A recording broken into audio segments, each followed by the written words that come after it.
Magkakakantin ah. Saan? Dun sa may CR. Ha? Sa may dulo. Ay. Sa may amin.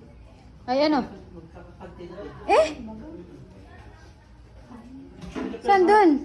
Dun sa dulo, dun sa may CR. Weh, may ginagawa dun? Di nga. Pero mga kalat mong agyo. Mag-iip niya kung doon kami mag-iip niya. Eh. Yeah, ba't ganyan ang gupit mo? Parang tama. Ah.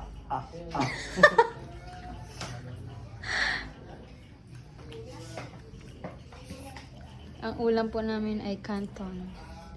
Explain mo, dali. Hi guys, the Portuguese. Kain tayo ng kantong. Good. Yummy, yummy. Let's eat na. It's na guys.